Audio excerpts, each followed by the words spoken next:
like to invite Dr. His presentation as chair. Dr. Sivan San is the head of the School of Engineering, Design and Construction at Bombay Polytechnic, Australia.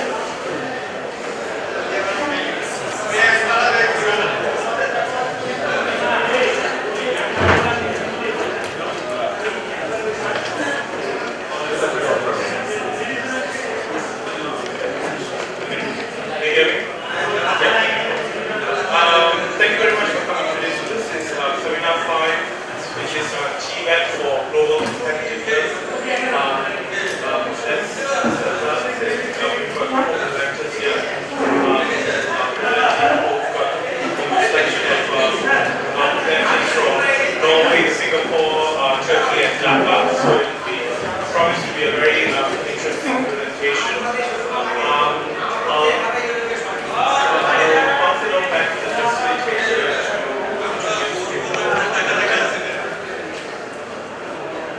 Most probably which person is not here. So actually we have 4 presentations here. Each presentation time is 15 minutes.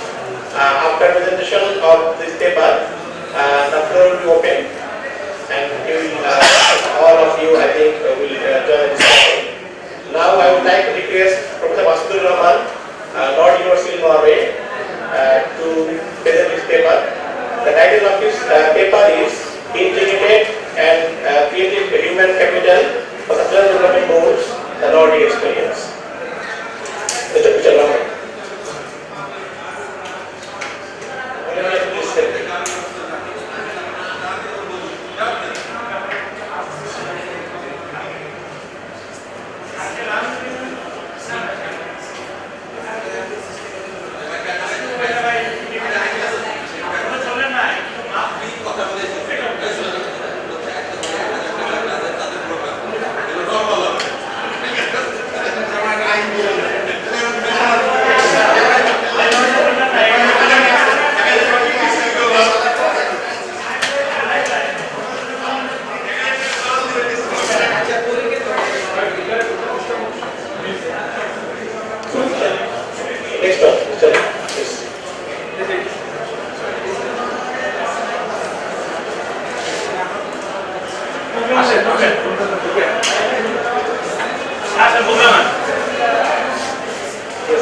So as the presentation is not ready, so I am requesting the second presenter, Dr. Rubina Hossain.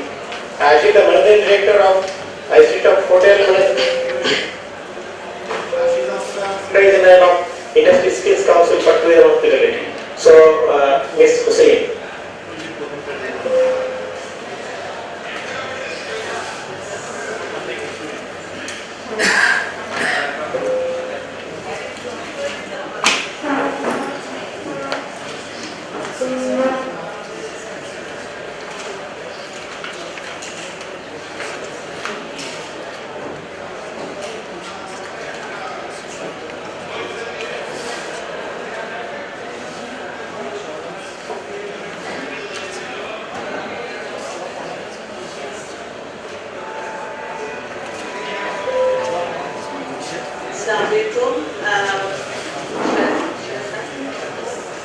Assalamualaikum and a very good afternoon to you all, ladies and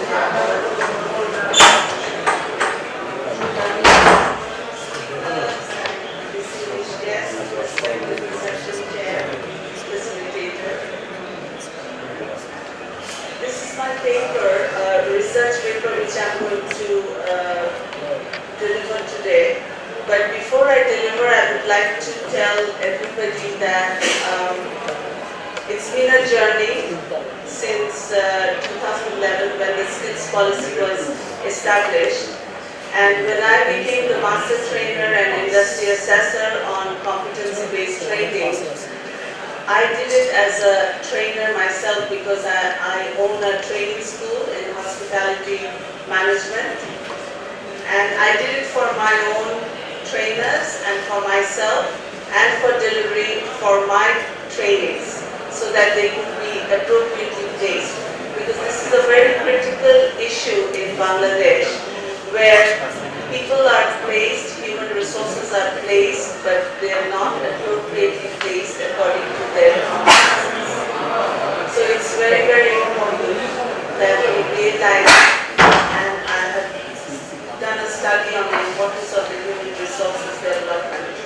And I'm proud to announce that I am in a team where Industry Skills Council for Tourism and Hospitality in Bangladesh has taken a big stride, a big initiative to make a difference by joining hands with ILO and Bangladesh Technical Education Board to establish units of competencies through competency-based training. And we have succeeded doing that. We have piloted a lot of the training programs, and now we are running about 12 registered training companies are running these programs under Industry Skills Council. Thank you.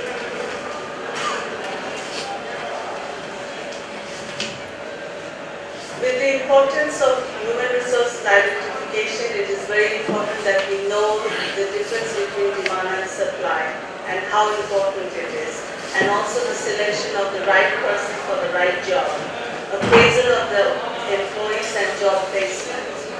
Objectives of the human resources development is very, very important because large number of HR can be significant growth through training to absorb a job market through awareness programs. Industry requirement needs to be fulfilled with complete units of competency-based training, and skilled human resources provides quality service, as we know. The vision to achieve specialized skills is very important because we need the passion for this sector, clear information and its access, training, certification and recognition, affiliation and accreditation, service experiences, linkages, job placement. As we know that it is very, very important that the certification and recognition needs to be recognized because in Bangladesh the importance is very, very new, and all industries, I urge, if there is any industries and stakeholders here, I urge everybody to give a lot of importance to the certification so that each entry-level people get better remuneration. The challenges of the strategic objectives are national priority given to a shortage of skilled manpower, enhancing and maintaining competitiveness, improving the existing tourism product portfolio, innovation of world-class infrastructure and logistics, develop strategies for sustained and effective marketing plans, develop HR and capacity building of service providers. I'm going very fast because there's quite a lot of information. Importance of technical trainings are identification of priority occupations, which Industry Skills Councils have worked on it, and we have standardized units of competencies according to the demand and supply of the industry needs. Multiple training institutes access have been made, and increased social perception and acceptances are there. Low variances between male and females are given importance. Industry size is more than tripled with skill competencies. Increased overseas employment opportunities have been made and are made for future needs and demands. High remuneration and benefits will work once that it's proven that the full competencies are there. Professional career opportunities for other backgrounds like marketing, finance, HR, accounting, etc. Production, increased attention of international visitors, communication, interventions needed to meet the demands are on the training and placement, institute certification, distance learning courses, and financial support for capacity building. The competency-based training needs to be compared with the skilled and the unskilled human resources. Unskilled, I have shown two separate differences. Overpopulated nations in the grip of poverty, whereas skilled with competencies are trained and skilled manpower in hospitality and tourism industry can change the fate of millions. Unskilled and semi-skilled manpower are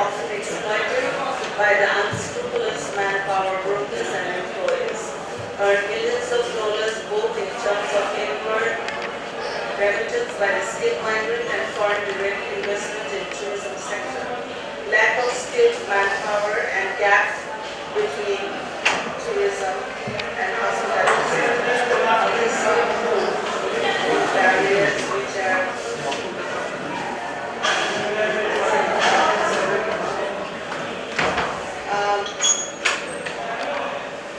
the HR training. I'm just going to show you competency-based dimensions of work performance. It's based on skills, knowledge, and attitude. It's breakdown on task skills, task management skills, contingency management skills, job role environment skills, and transfer of skills. These are the tradition versus competence-based training. These are comparison between the tradition and competency-based, which is content-based and competency-based, time-based, performance-based, group-based, self-based, delayed feedback, immediate feedback, and norm reference and criteria reference. I'm just going to go very fast.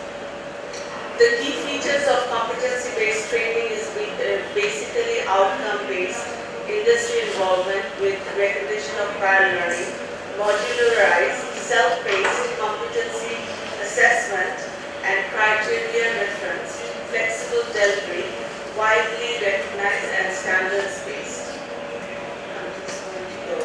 The benefits of competency standards, benefits for industry, organization and trainer and learner benefits.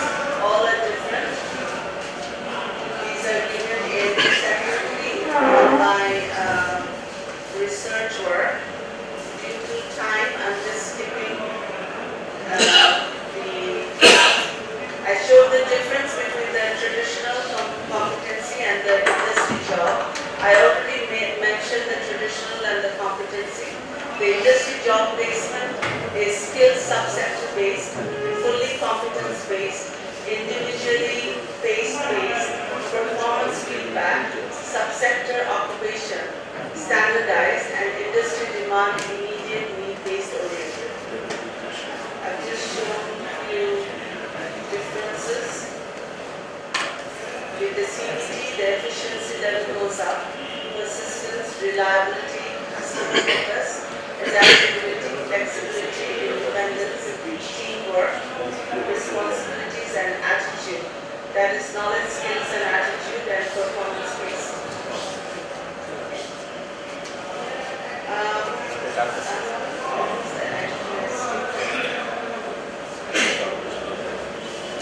So basically, we all know that competency-based training is basically training which is a breakdown of smaller skills into an employable skills, and it helps each and every individual to learn hands-on training, which is not possible when you're just giving the theory without the lab practical experiences. Each and every individual at their own capacity, whether they have access to information or education, can get into the assessment of competency and go into the training for upgradation and upskilling. Thank you very much. Now I would like to request Asudul Rahman, Nord University, Norway. The title of the presentation is Integrated and Creative Human Capital for SDG, the Nordic Experience. Mr. Rahman.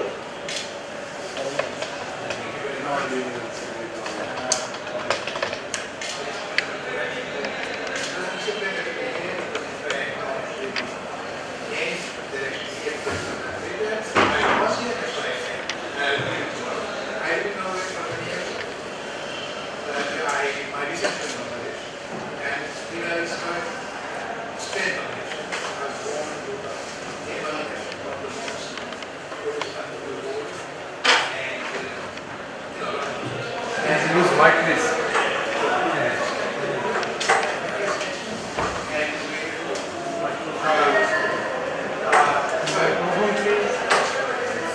Can you hear me? No. And so contrast is there. I think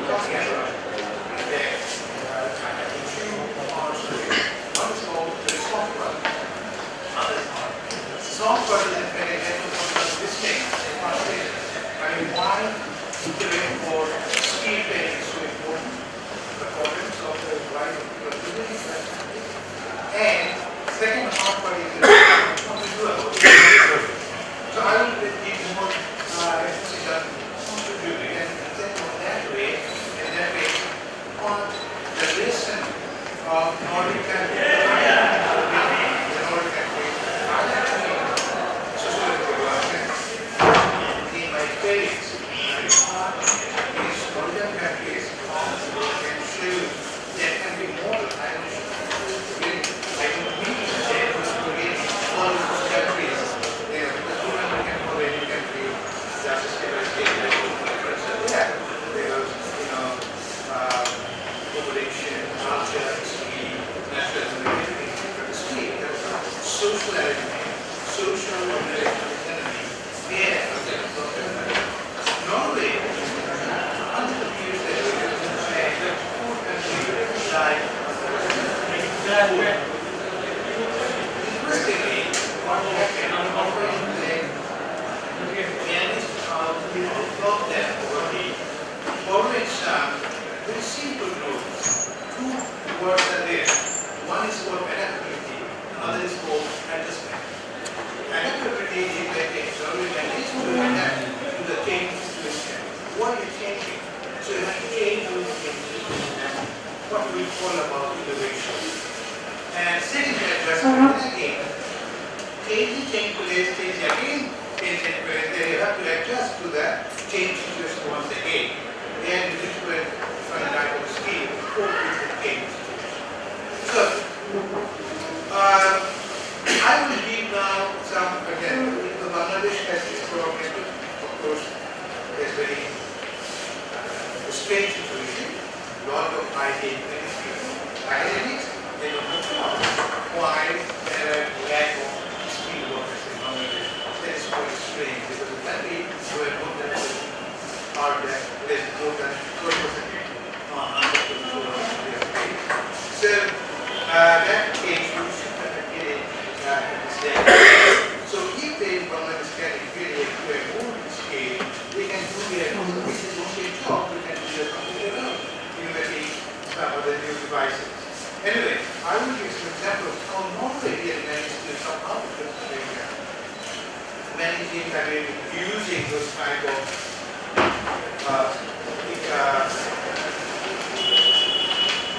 social human resources. Sorry.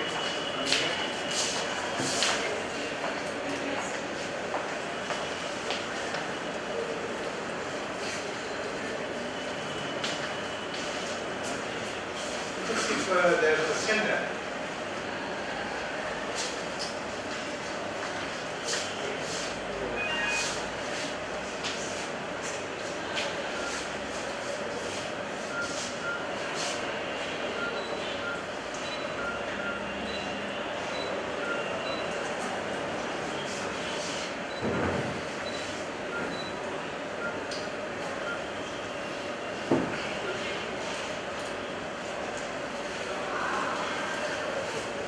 Anyway, I just give some oral presentation. Two keywords are there, as I mentioned earlier. Adaptability and adjustability. In the First World War, Norway was a poor country, but Norway managed that those who were war was on the classes, but Norway didn't manage to make benefit of the war situation. Because Norway can shift also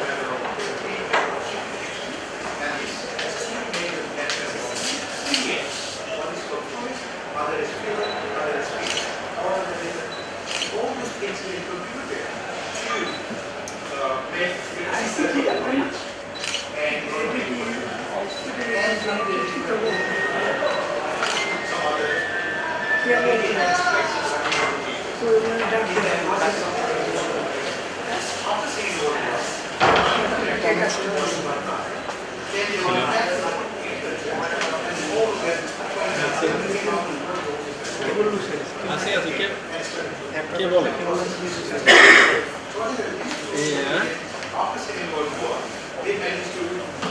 are doing is more industrial economy like process and that is the linkage scale.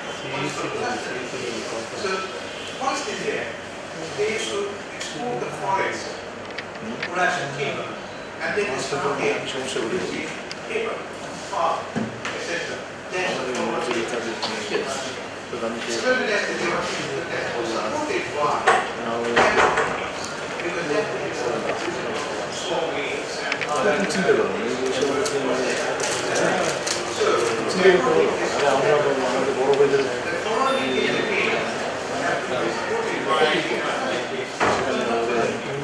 so in that process, what they did, they process method is industry, they require more speed or semi-speed waters. In that process, the education process was very important. Higher education is important, but they are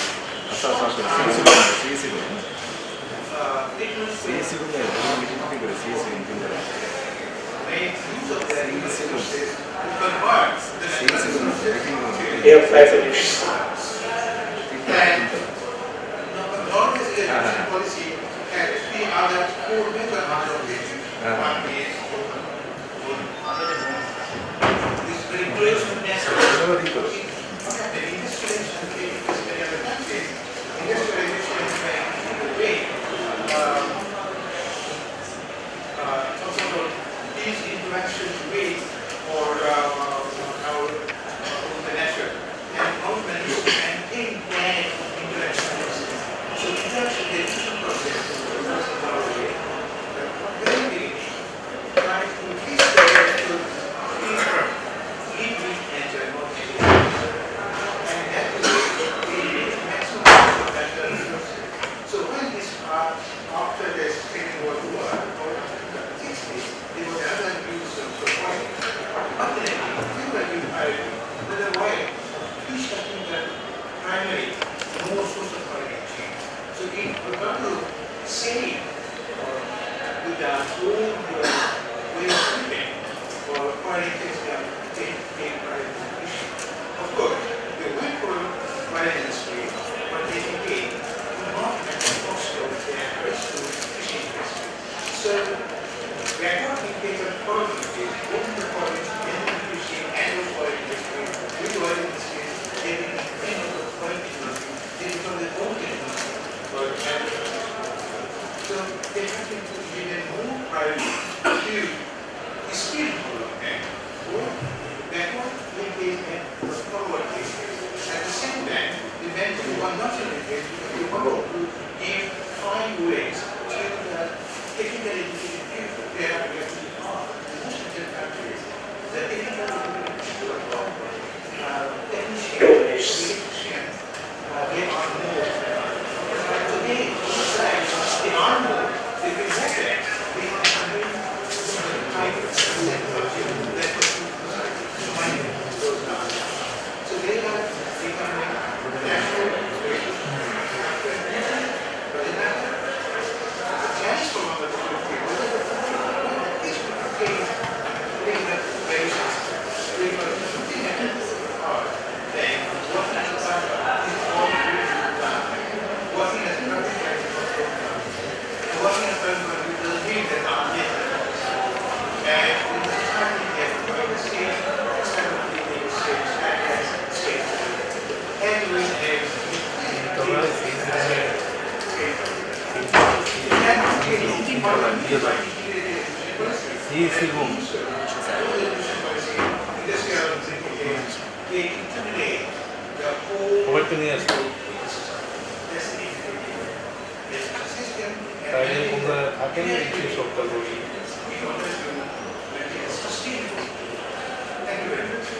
Thank you, Mr. Rahman. At this moment, I'd like to request Mr. Mehmet Fatih Srenli to present his paper on vocational education and training program for voice member countries.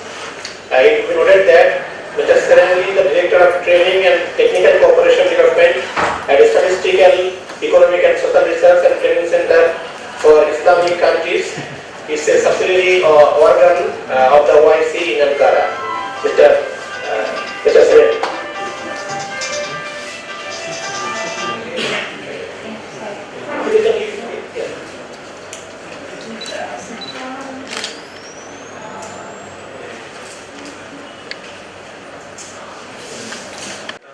Allow me first of all to thank to the organizers for inviting me, giving me this opportunity to be in such an important conference on skill development. As OIC and one of the subsidiary institutions of OIC, we have a number of initiatives, projects and programs in this important area. And we'd like to thank for the partner institutions as well for giving support for such an important conference. My presentation will be on an OIC program on technical and professional education and training. I will be very briefly introduce about the program and its main goals and objectives. First of all, maybe for the first listeners about why CESIC.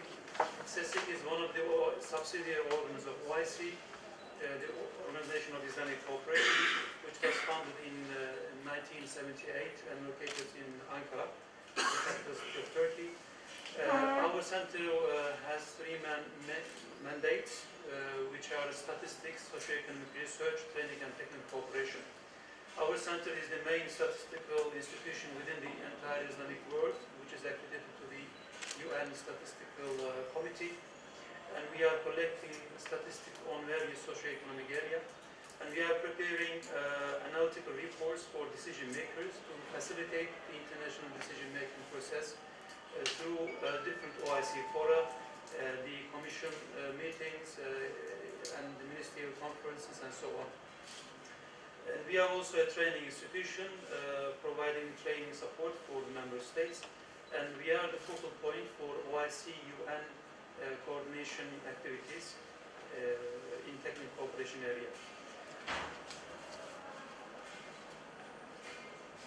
Because we have time limit, so I will be very brief. What is OIC? OIC is an abbreviation of OIC, Vocational Education and Training Program. And the main purpose of this training program is to coordinate national efforts in this very important area. In fact, there are, as we know, there are a lot of national initiatives in our member countries, 57 member states, from east to west.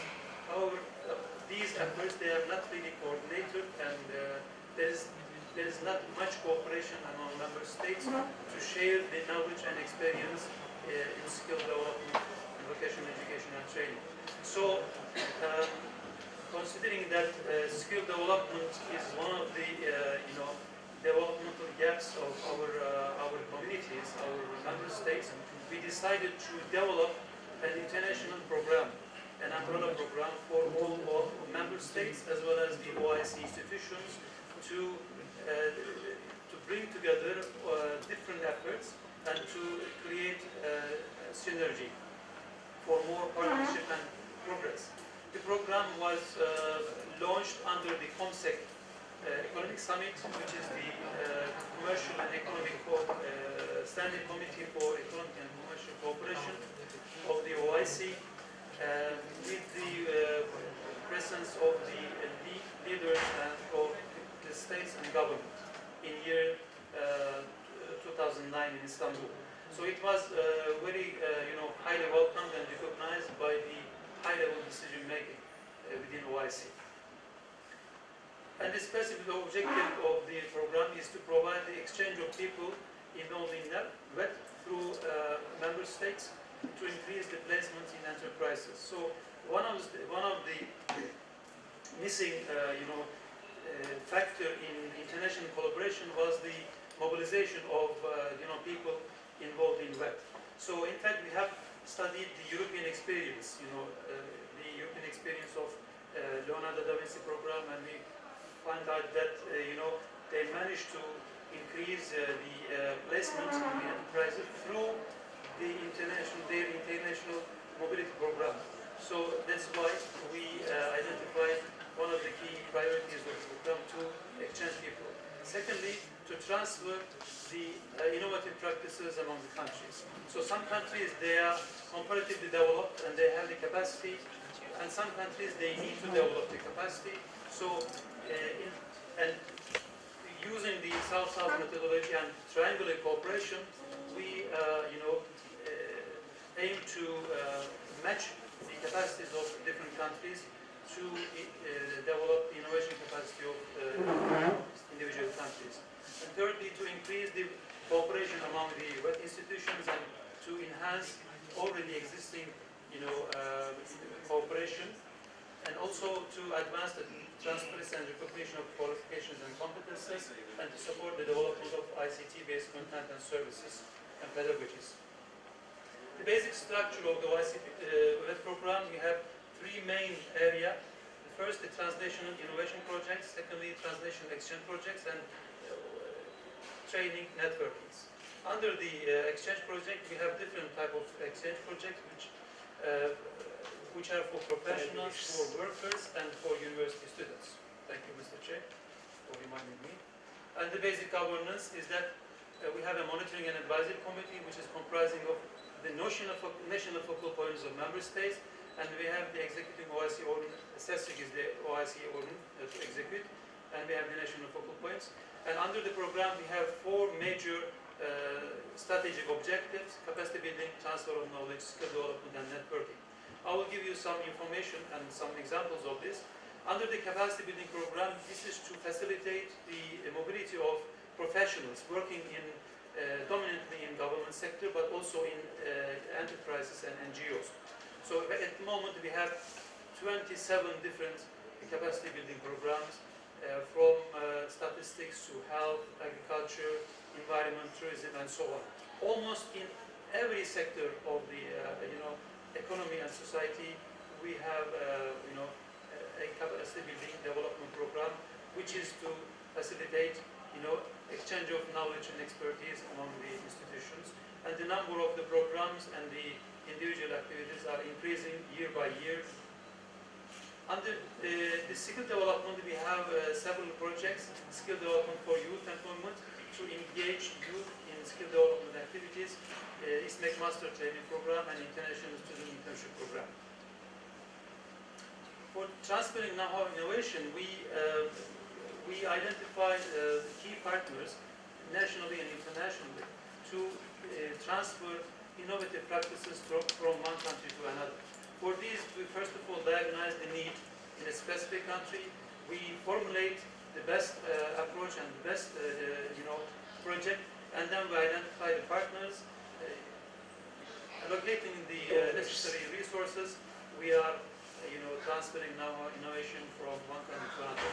And on the screen you can see one of our projects in the University of Gambia to develop the capacity and skills of the workers and and the doctors in the university. And we have several networks. At the moment we have four in different sectors, and we are intending to increase these networks among the institutions. Networking is very important too, to allow the institutions to regularly share their experience, knowledge, and knowledge products among each other. We have several ongoing projects. One project is regional collaboration centers, and we are very much interested to also, identify one key partner in this region to train, the trainers in the region, in the neighboring countries. We identified one center in Sudan, and we started with Turkish Sudanese Vocational Training School.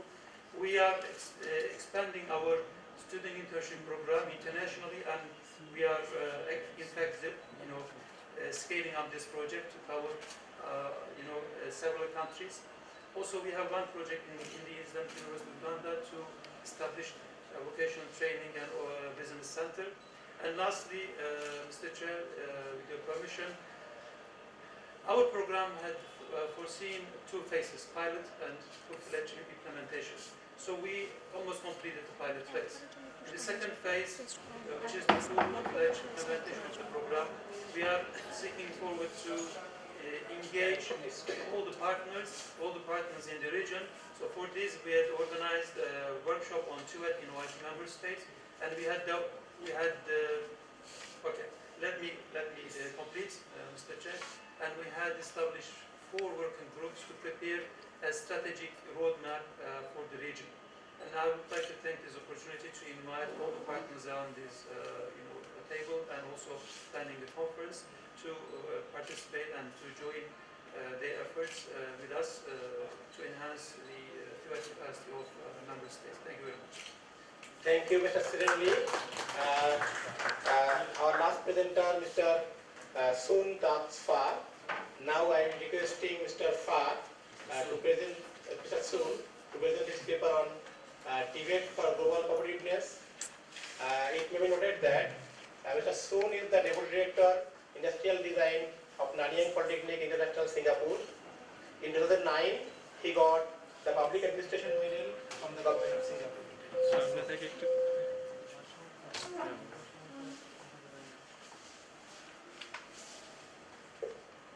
Okay, I'm standing between you and dinner, I suppose.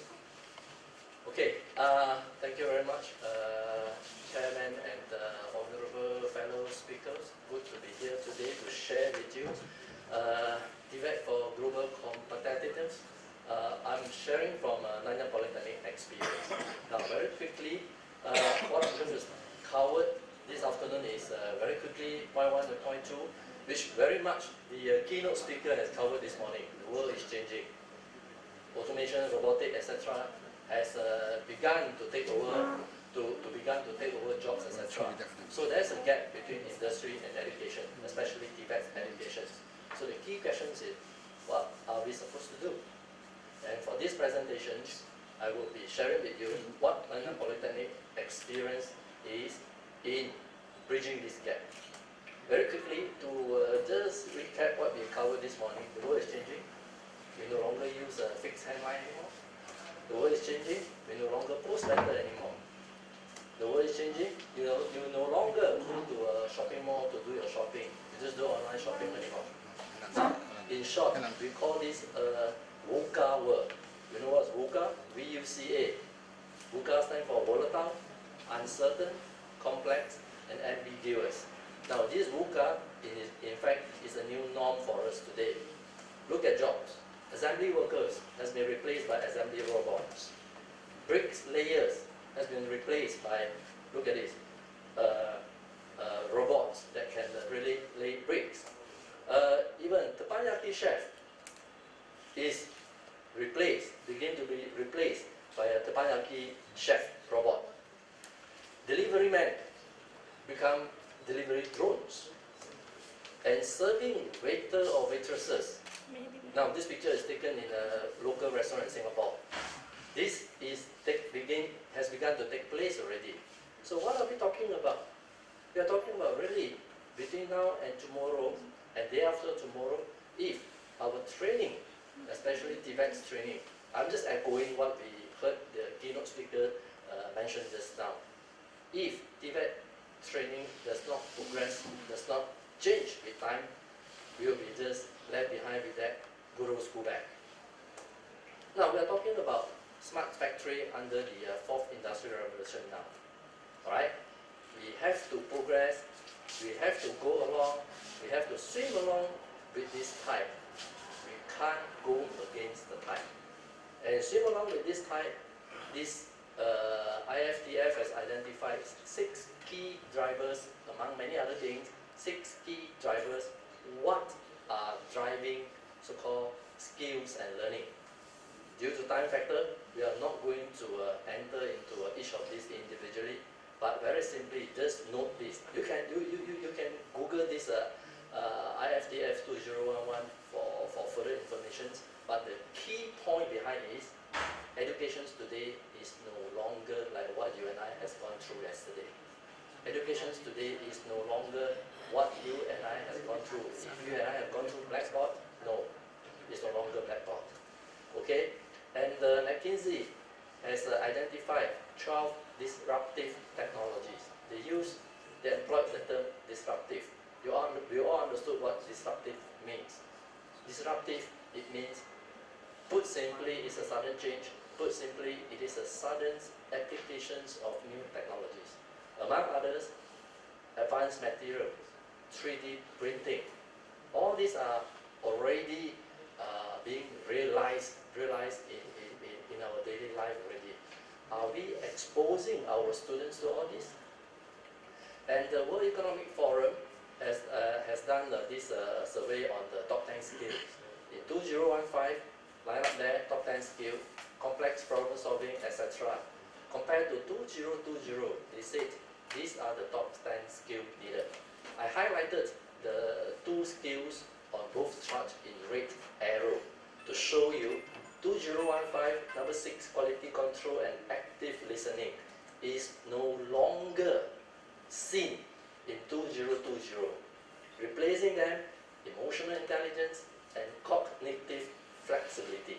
Now you and I may ask, automations, robotic, work from home, email, etc. It seems that people are kind of getting further from each other. Why then? Point number 6, 2020, emotional intelligence suddenly pop up. I think that call for some soul searching.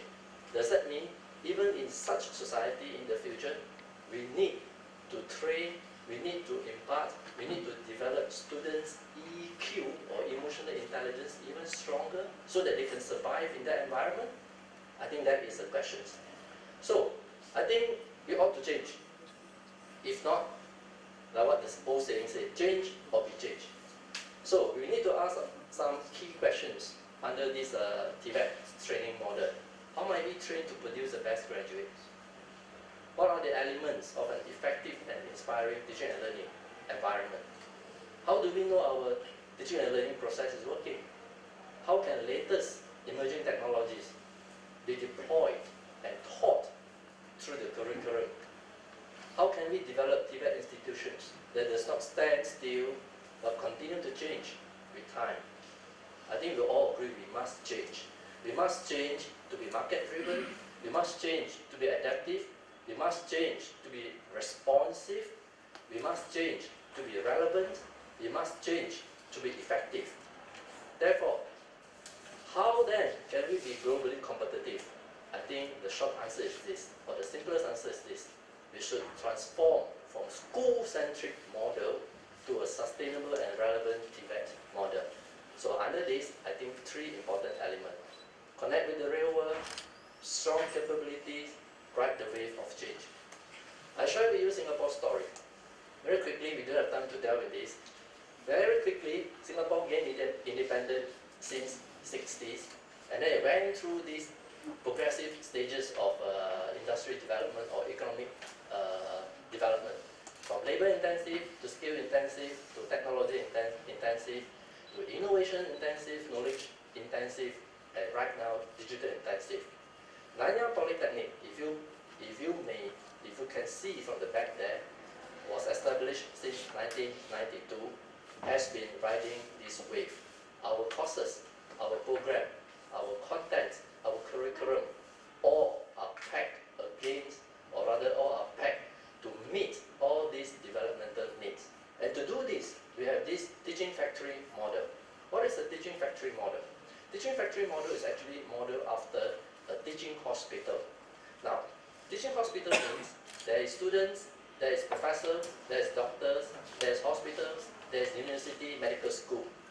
Now, the medical students and the professors and the doctors, they have ample and sufficient opportunities in hospital to be exposed to this bedside medical experience. Can this model be used in an engineering TVET environment? Now you translate. If you do a direct translations from a teaching hospital model to a so-called, to try to put it into a teaching engineering school environment, this is what you see. But you have a problem. You would not have, like what the hospital offer, sufficient enough space for engineering students to do projects. So to do that, we actually bring the hospital. Yes, 2 minutes, don't worry, I have 2 more slides, thank you. We bring the industry into the campus. So for that matter, all these pictures show you very quickly, we actually bring industry projects, industry environment, real life industry projects into campus.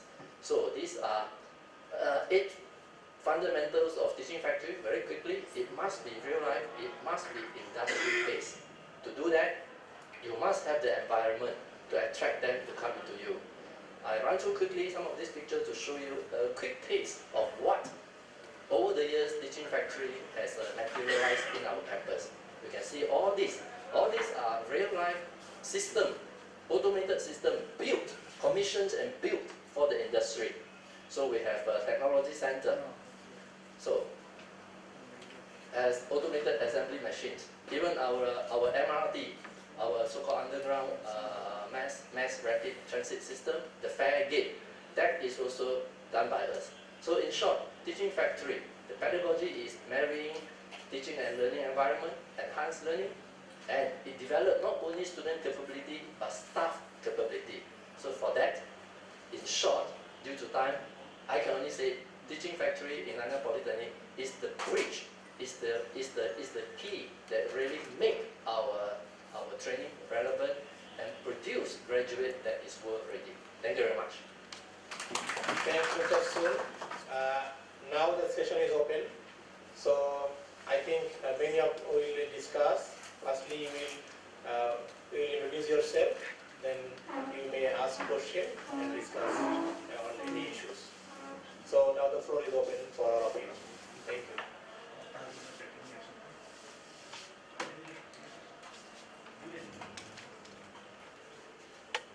Anyone? Please discuss. Yes.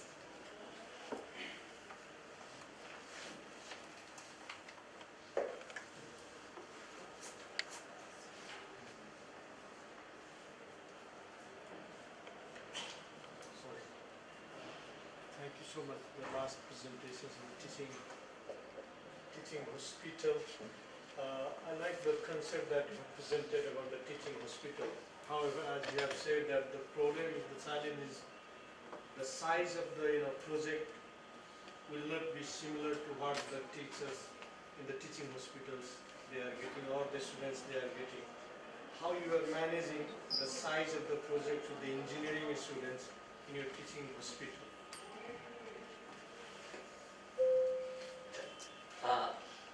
We don't call it teaching hospital, sorry. Teaching factory. We call it teaching factory.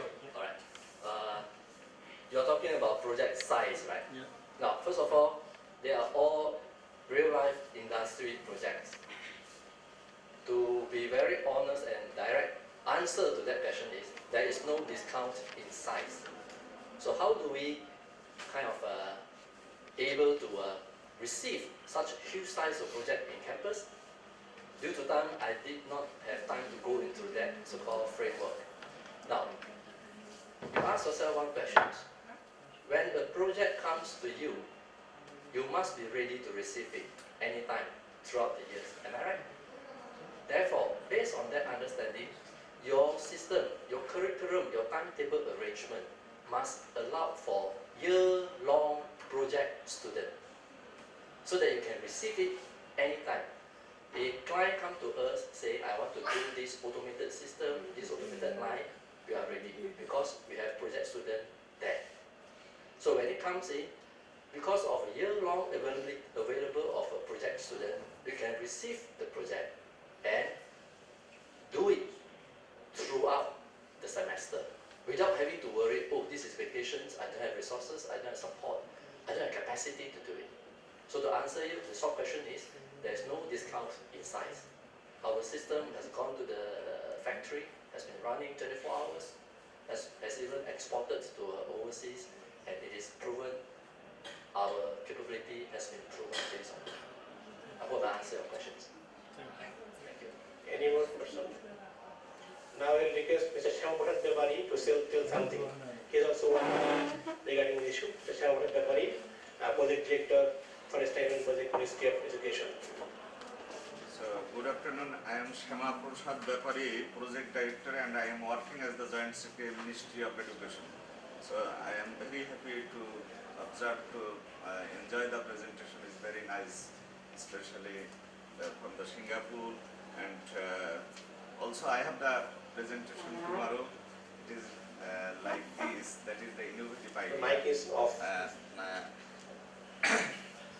I have a project and I also the project director. I disburse the stipend money to the students who are very poor in our country, and it is the ACC level, that is higher secondary level. Higher secondary means the 11 and 12 class. I disburse the money to the rural area and also the urban area. So the students who are very poor. So I would like to request you tomorrow to join this program to presentation, and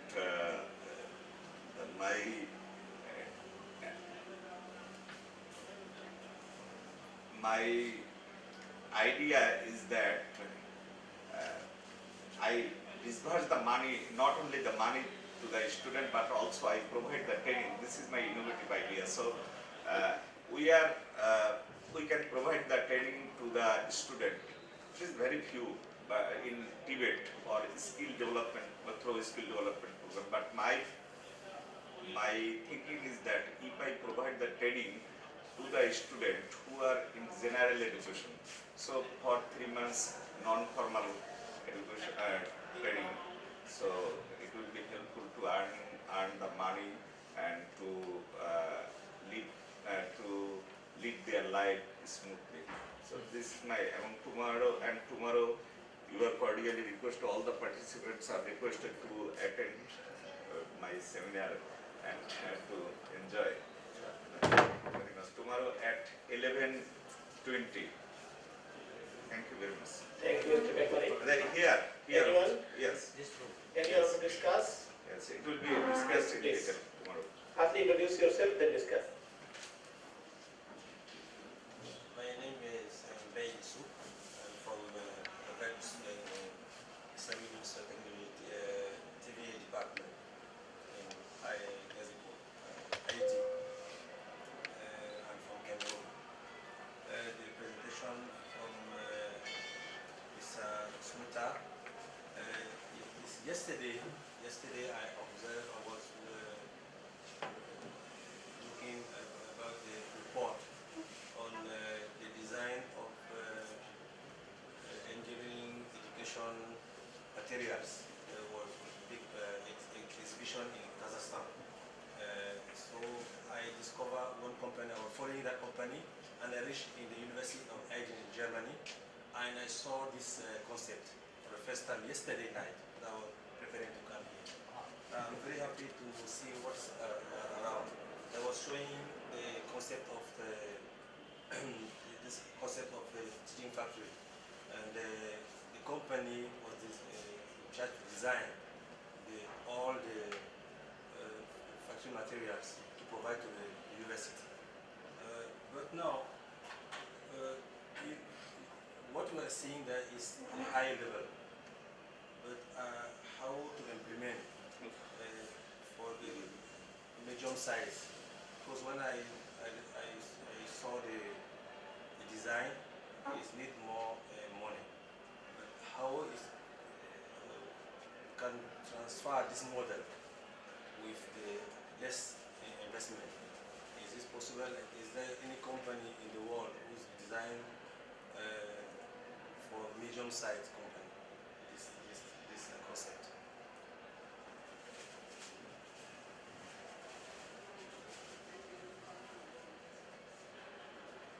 I'm sorry, I don't quite understand your bit on medium size. We want to transfer this concept Yes. to a country where there is absent and budget is less. Are you from the institutions? I'm sorry, I didn't quite get you. Are you from training institutions? Yeah. Yeah, you are. I'm so sorry, I didn't quite hear you. Yeah, I'm from Cameroon. I'm Yes. a lecturer in Faculty of Engineering. So I'm your here for question- training. Yes. Sorry. So please forgive me. So your questions is how do you implement teaching factory concept in your institutions. Is that Yes, your but question? the major side, because when the level you present is now advanced level. So, Oh, I see. I see. I see. Okay, I think again, this sounds very funny excuses.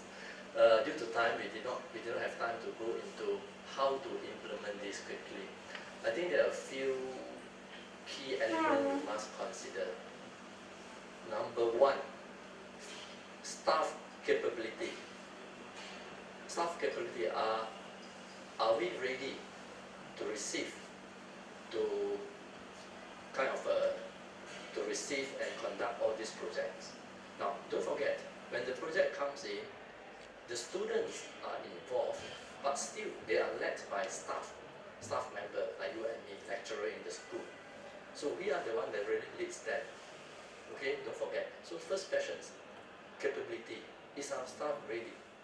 Do we have the know-how? Do we have the expertise to realize projects? That's one. Secondly, projects today, as we all agree, cannot depend on one sole engineer. Say you are an IT engineer, for example, to complete. You need an IT engineer, you need a mechanical engineer, you need an electrical engineer, etc.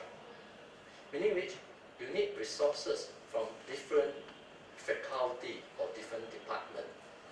So, thus the institutions has that what we call borderless, no border, without border. We use the term borderless culture. So in Nanyang Polytechnic, fortunately, we are very borderless. We can form project teams from different faculty, different departments very easily, and we work together very easily to realize the projects.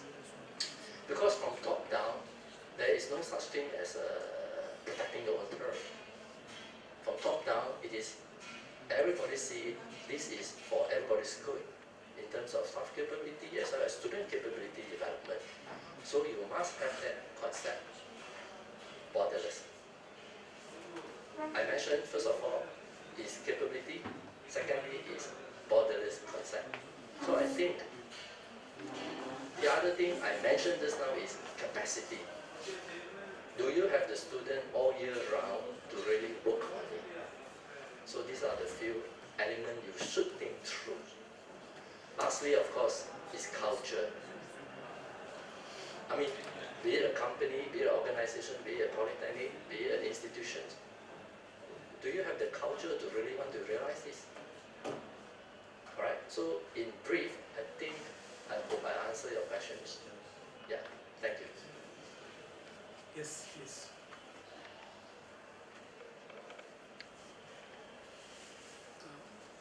I'm Kamrul I'm the President and CEO of ASA Philippines, and also I'm the Chair of ESD.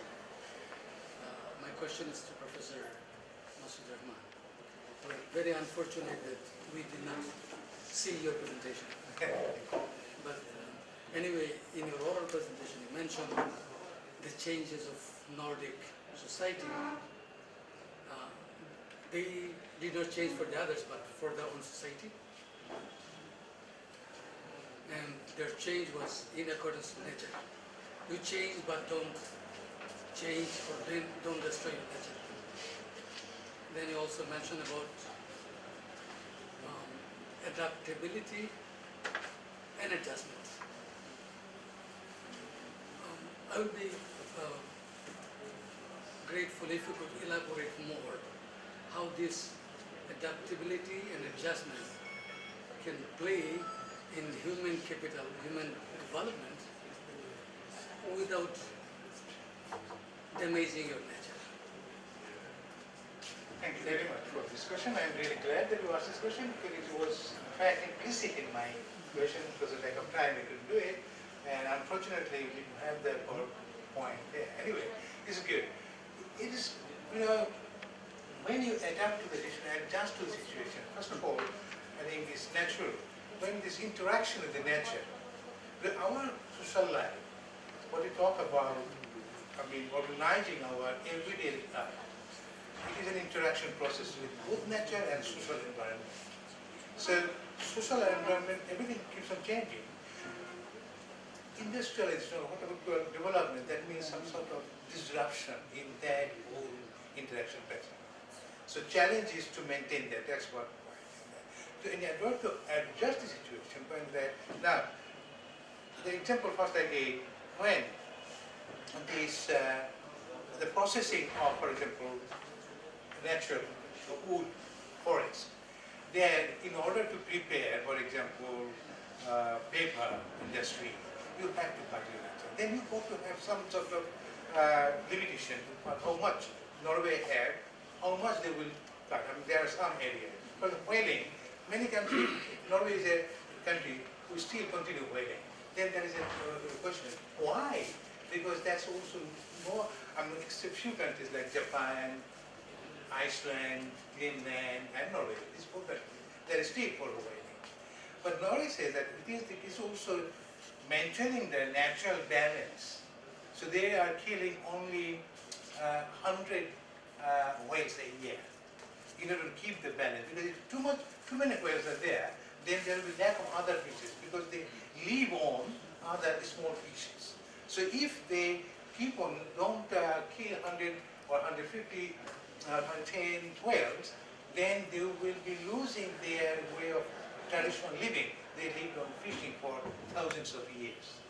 So that is the effect, and maintaining the balance. Similarly, the forest industry, the same way. And then again, oil, for example, they are not really exploring all the ways because they are thinking of having the alternative source of energy. That's why they are investing more on solar energy or wave energy, wind, etc. So that's also keeping in a way to adjust into the new situation and maintaining the old oil reserve and more exploration of oil from the field that disrupt the natural life of fishery, if you put it like that. So in many cases, and also for example, education is skill. When it comes to skill here, and natural education system, and from the very beginning, they are teaching. They have these mainly 5 principles. Because students should live, they have to respect the nature, they live with the nature. You will be surprised, in Norway, in the private houses, there is no border. This is not my area. It's a free access to it. Similarly, there is no area, everything is in free, but at the same time, responsibility. That you have to maintain, preserve the nature. It comes from the very beginning of the socialization process. That's the social value they are internalizing, and in practice they're doing, respecting that, to don't destroy the nature. Now, education system, they are not producing too many higher education. Too many people are getting an education, lacking skilled people. That means there will be some sort of mismatch in the education and job market. So, in order to, if there are too many higher educated people, they are not getting jobs, that means they are not taking part in this development. They are not taking part, they are disintegrated from the system. So, that's why in order to stimulate, that's why many people can choose to take higher education, skill training or technical education. They provide them with all supports. At the same time, those who are taking good education will be highly paid, not that difference from the other one. So they are integrating, and this contribution is not looked down. So in order, for example, how they do that with international. So internationally, it's not only that Norway is adapting or adjusting to the situation, they are also trying to make a difference in an international area. So to, for example, a small country, they say Norway is a small country in the big world, but being small, in fact, they have contributed significantly in world politics, world economy. Through all these internationalized and globalizing of their values. Equality is the slogan of the day. Equality. Without equality, there is no sustainable development. So education policy is another way. It's equal opportunity for everyone. And equal opportunity, whether you are taking higher education or and you will be given same sort of facilities, no, irrespective of geographical area, you remote corner, you will be suffering. Then the evolution model is creative. They stimulate creativity. The students, they go out naturally, they try to, they are more, stimulating their inquisitiveness. They try to do something, and they are really stimulating, they are encouraging them. So people, I asked some students in the kindergarten, what do you want to be when you will be grown up? They said, I will be traffic police. Another said, I will be a bus driver. I will be a tractor driver. And they play with the tractor, they play with the boat, and to try to learn the mechanism of the boat and that kind of thing. They are integrated with that. They feel from the very beginning that it is our similarly. That's the world, and also the third one, identity. This is my identity. So work provided, being skilled in work, for example, you create a table and they say, this is my identity. I write a book, that's my identity. And no matter what type of job you are doing, you are contributing to the society, and society really appreciate that. I still have just one consequent question. You mentioned, you gave several examples. The cutting of the wood, the balance cutting, and a balanced scaling of the well. But how adaptability and adjustment works there? How different? Can you give a specific example in this two? Yeah, and whenever there is, in the agriculture or in the forest industry, in order to keep that interest and adjustment, you have to work yourself. To own a field or area, you have to work yourself. You cannot rent it out to someone people. Like our here, you have own land, you can rent it. So it will be working with maximum extraction of natural resources. So you were there, you were following, this is my area, I will keep it, balancing, some part of area is being cultivated this year, some other part is not. Well, Norway can do it because it's a huge area, only 5 million people. Area is more than 25 times more than Bangladesh. Right? So in that way, Norway has some advantage. So that may not be the case of Bangladesh, but still, Norway, though it's a big country, only 3% of the land is arable. Not more than 3% of the land is arable. 13% of land is inhabitable. And rest you can live there. Mountain airs and snow all the year round. And they are just again with this natural snow, it became a way of living for people. It's their identity again. Without snow, if there is not enough snow, they say the economy will be bad, their life will hampered because there is not enough snow. So when it can be Norway also has this, some parts of Norway is known for heavy rain, for example, Bergen Ocean Park. And that's also, they take it as some advantage. They convert it to this rain in the mountain, waterfalls, converted to power, hydraulic power, and that is being converted, used for the mechanization, sawmill, other industries. So everything, that's just the linkages again. The natural environment, backward linkage to forward linkage goes this way, step by step. So nothing is when they take it, for the Norway calls, it is a saying that there is nothing, because that can be very cold, there can be stormy weather, rain, so many things can be there. And they say there is nothing called bad weather.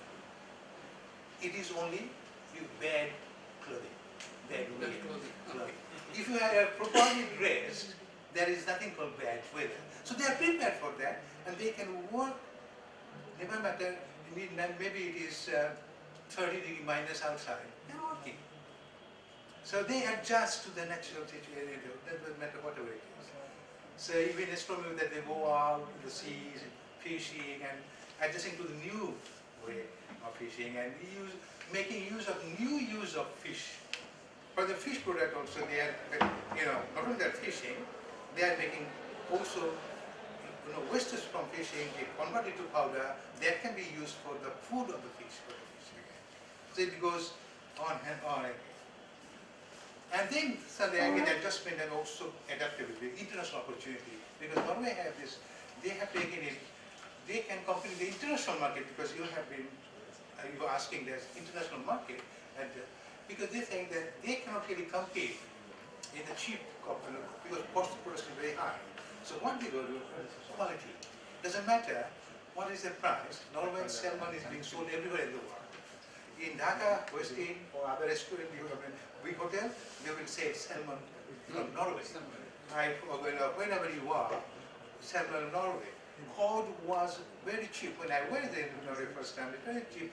But cod became the most expensive today, and that is being sold. So Norway, in fact, that is they are trying to make use of the international opportunities with the specialty niche, what is called niche, their specialization. So that's what another way to look at the international adjustment and make use of their own specialty. That is more, so this, in economic terms, you can call it competitive advantage. Competitive, not in price, but in quality and specialty. You got that, sir? Thank you. Thank you. Anyone else? I am Adar Rahman. Yes, I am from National News Agency BSS. Thank you for all keynote presenter. I have a question to Mr. Rubina, Dr. Rubina, for this. Please, I request to you, allow to me Bangla question. Okay.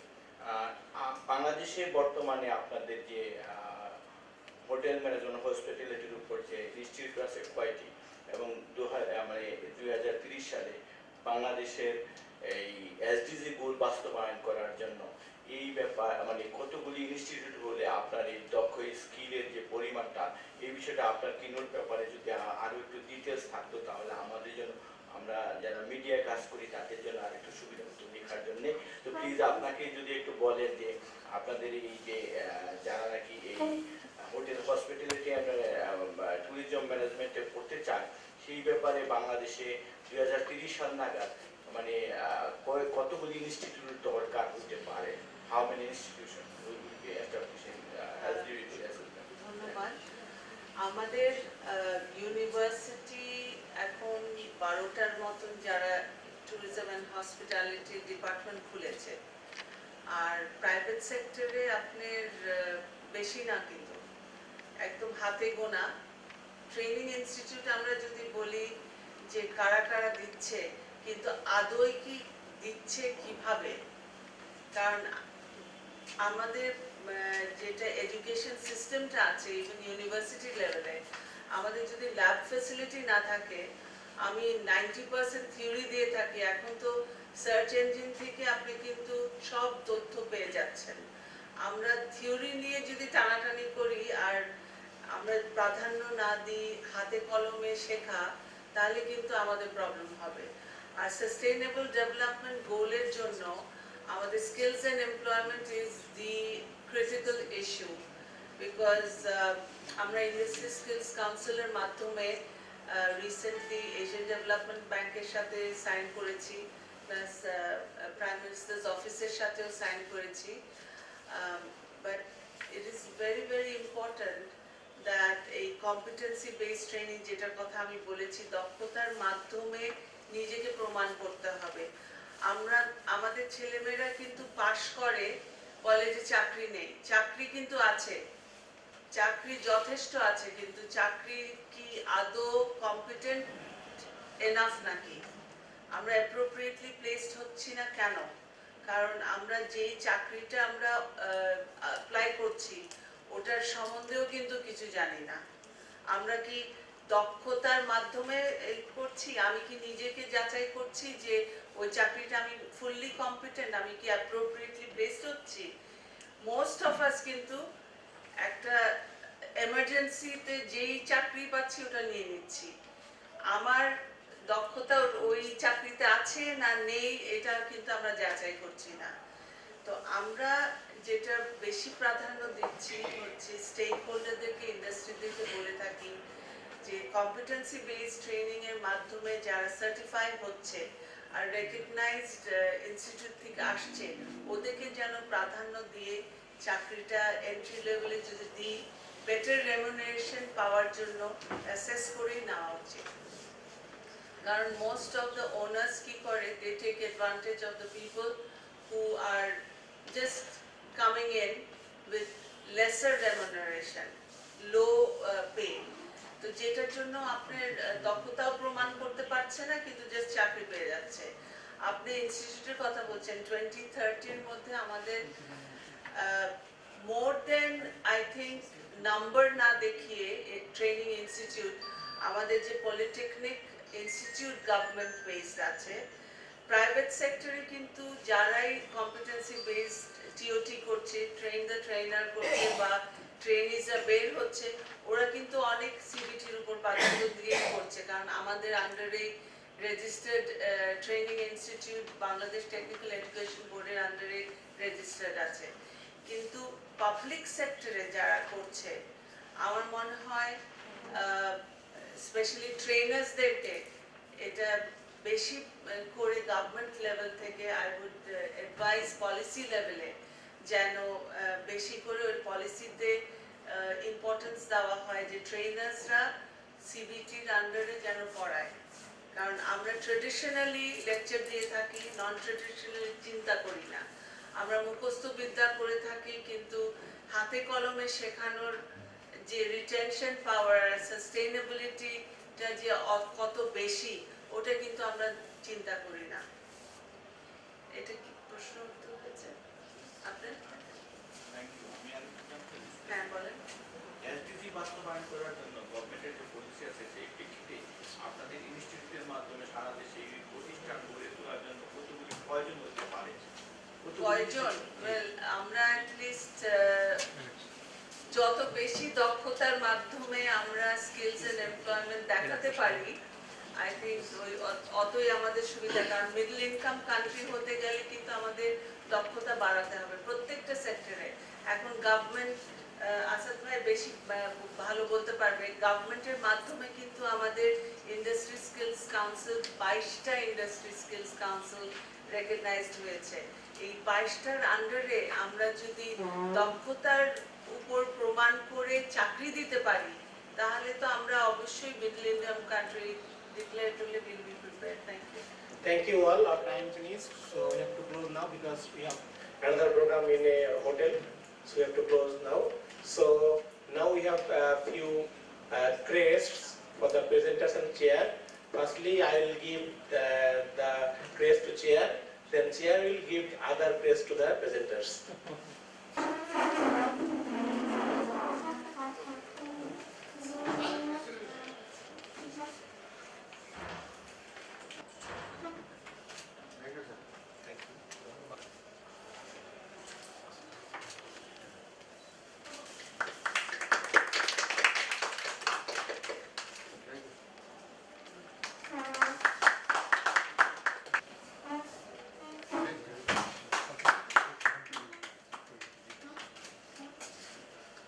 I just want to thank everyone for the presentation today. It's really nice to see presentations coming from all over the world. We started off with Dhaka, and then we went to Norway, then we went to Ankara in Turkey, and then we finished off in Singapore. So it's really nice. It's also really nice to see everyone converging here in Dhaka for a taste of Dhaka hospitality, but also for us to sort of get together and share our experiences from all over the world. I think that's fantastic. That's something that's really laudable. So I want to thank the organizers as well. Thank you so much for organizing this, and thank you to the people of Bangladesh and Dhaka for the hospitality you've shown. It's been fantastic. Dhaka is a wonderful place, and I want to learn Bengali because a number of people have come to me and spoken to me in Bengali. So I will learn Bengali before I come to Dhaka next. But thank you very much, everyone, and I hope you enjoy the rest of the conference. Thank you.